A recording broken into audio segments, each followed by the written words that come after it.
Welcome back, everyone. Mike McConville here again. I have a little mini Taylor in here that we're doing a neck reset. Now this guitar had got to the point where it was virtually unplayable, and the customer brought it to me hoping that we could just lower the saddle, but that wasn't going to do it. So this shim here, and this is the Radius disc sander kit that turns your drill press into a multiple-use sander. It operates on a foot switch, and we are going to take the thickness of this shim down on this side only. I saw online that Robbie O'Brien is now offering a convex radius disc like this that he sells. Now this disc is kind of self-driven, like I said, with a foot switch. We're going to very quickly take this down and check that neck angle.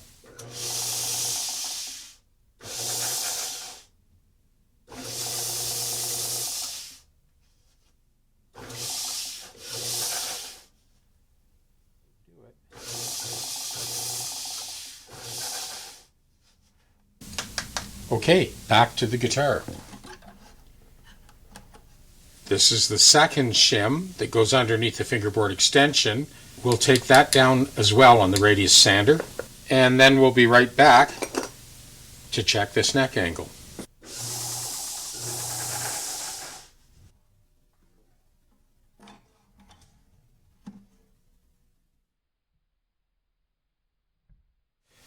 Okay, we're going to just bolt this back together and verify that neck angle.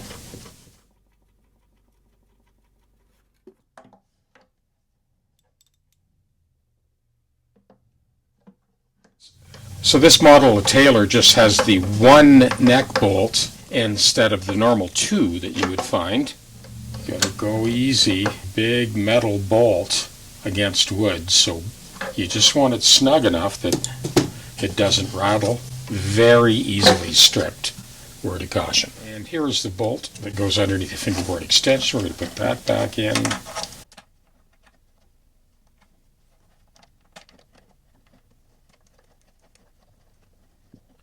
Here, don't reef on it. You just want it to be snug. Yeah, that'll do it.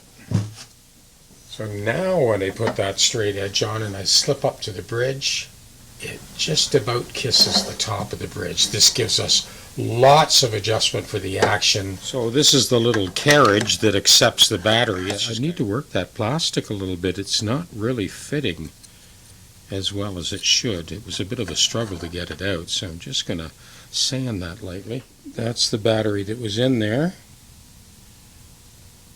Yeah, it's dead. And this is a replacement one. That's what you want to see, fully charged. So I sanded all the way around that edge. I'm sure that that dead battery was in there for years because it was a struggle to try and get this thing out. This is how it's supposed to work. In she goes, out she comes. Mission accomplished.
Now I am using that tuning method that I had shown in the last couple of videos where I play the open E, first string, and open B. So E, B, two open first strings. The middle two strings I fret those notes. On the 9th fret, also the notes E and B. Lastly, the harmonics on the 7th fret of the 5th and 6th string, also the notes E and B. And that calibrates this short scale beautifully, even without a compensated nut.